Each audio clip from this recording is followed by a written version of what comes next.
On this edition of Freedom Journal Iraq, we get an operational update to check the progress of a SOFA agreement. And coalition forces give medical evaluations to Iraqi citizens. Don't miss these stories and more in today's FJI.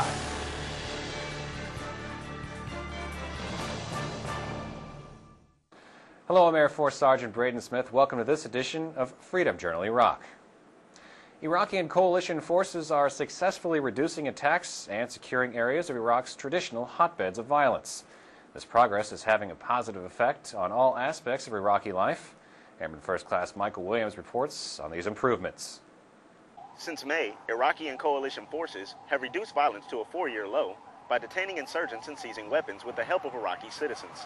These security operations are helping improve politics, economics, and social progress Iraq-wide.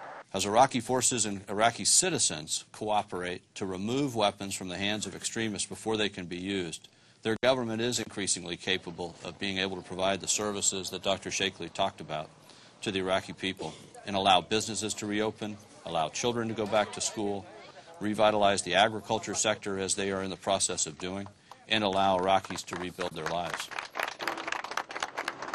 The reopening of Leaders Bridge in Abu Ghraib, the reopening of a school in Kalsu, and even road improvements here in Baghdad's international zone are just a few examples of the benefits of improved security throughout Iraq.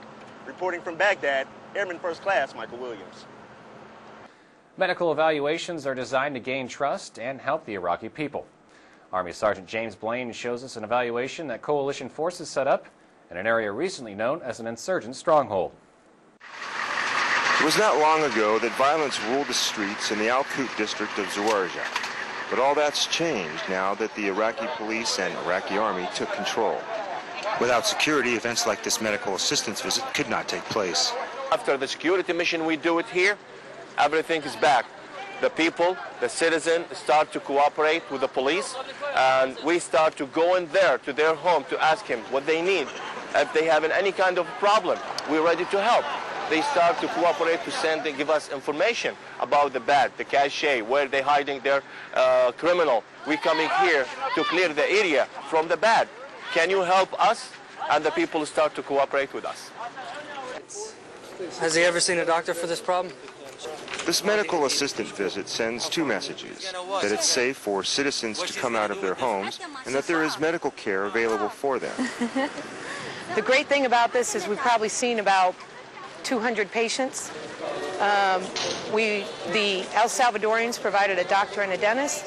The Georgians provided 2 doctors. There were 7 doctors provided by the Iraqis, and the medics were all U.S. military. It's a success. We had a great turnout. People received the proper care that they needed to, and they were receptive to us being here. In addition to the medical and humanitarian aid, U.S. PSYOPs distributed flyers to Iraqi soldiers to alert citizens of suspected criminals. Restoring trust with the Iraqi people continues to improve relations with local law enforcement and the U.S. and coalition armies.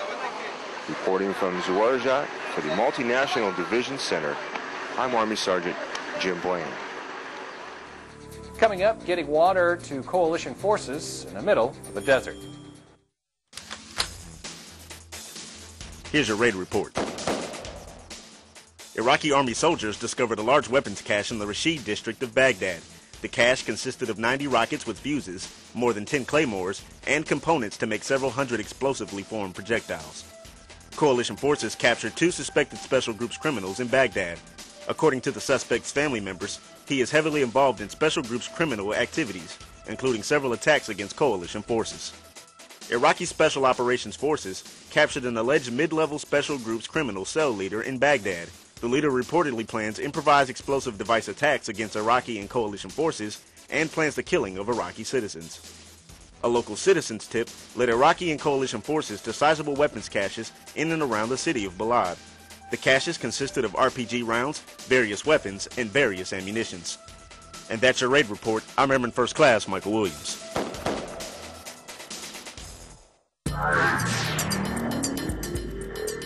Here are the latest Operation Iraqi Freedom headlines. During a visit to Europe, President Bush expressed confidence the U.S. would conclude a security agreement that would satisfy the concerns of Iraq's sovereign elected government. Meanwhile, Prime Minister Maliki said negotiations on a status of forces agreement with the U.S. will continue until they reach a decision that ensures the sovereignty of Iraq. Speaking before the UN Security Council, Foreign Minister Zabari asked for assistance with debts incurred by Saddam Hussein's dictatorship, as well as protection against lawsuits from victims of that regime. Iraqi Foreign Minister Zabari told the UN Security Council Iraqi forces are better trained and equipped, but they still cannot independently assume responsibility for security in their country. Those are your headlines from around the region. I'm Airman First Class Shaylin Jordan. At the outset of the Korean War, General Douglas MacArthur proposed a dangerous operation to cut North Korean supply lines. His goal was to land a combat force behind enemy lines at Incheon. A landing at Incheon would be difficult. It had an incredible 32-foot tidal range, one of the highest in the world. The currents were fast in the narrow channel, which was also mined. But on September 13, 1950, a naval bombardment group cautiously made its way up the channel to begin one of the most daring invasions in history. Navy fighter planes strafed the coastline just ahead of the ground assault. Through careful planning and good fortune, the Navy delivered 13,000 Marines ashore by nightfall. The landing was an unqualified success, cutting the supply lines and opening the road to Seoul. Sailors and Marines made a difference in 1950, and they're still making a difference today. Keeping yourself hydrated is an essential piece to operations, especially in the heat of a desert. Army Sergeant Denise Shelton shows us the logistics of quenching the thirsts of coalition forces in Iraq. Water, one of the most important things and essential things that the human body has to have. And when you live in the Middle East where temperatures reach 130 or more, water is a must. Trucks pull into the Oasis Water Distribution Center every day to get this, pallet after pallet of water.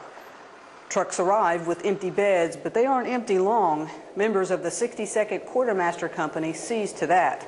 Sergeant Leslie Carty of the 62nd Quartermaster says that large shipments of water leave the yard every week. Just in a 1 day's period, we issue out about anywhere from 500 to 600 pallets per day. So that's times that by 7. That's your about 4,200 cases or pallets per week. The quartermasters have the job of loading, and the customers take on the job of tying down the pallets. The customer is responsible for the tie down of the load and the actual load itself. All we're responsible for is the actual load up. Specialist Lamar Warren knows the need of water intake during the hotter months and expects to see an increase in customers. Yes, it increases because we all need to get refreshed. You know, we all need to cool off, and they all need that water. Everybody, different fobs or whoever. Yes, the intake of water increases, so the customer pickup of water also increases. H2O is the way to go. In Camp Liberty, Baghdad, this is Sergeant First Class Denise Shelton with the 215th MPAD reporting for the 1st Sustainment Brigade. Next time on Freedom Journal Iraq, we'll tell you about the Foreign Military Sales Program and how the Iraqi government uses it to secure the equipment they need. Many of those capabilities, ammunition, weapons, the sustainment packages that have sustained the airlift capability of the C-130Es, those are FMS-funded programs and or capabilities that were decisively called upon and leveraged in recent operations here in country. And that wraps up this edition of our program. Be sure to log on to mnf-iraq.com where you can learn all about the progress coalition forces are making throughout the country. If you have story ideas, we'd love to hear them. Just email us at fji@iraq.centcom.mil. From all of us here at AFN and Freedom Journal Iraq, thanks for watching, and we'll see you next time.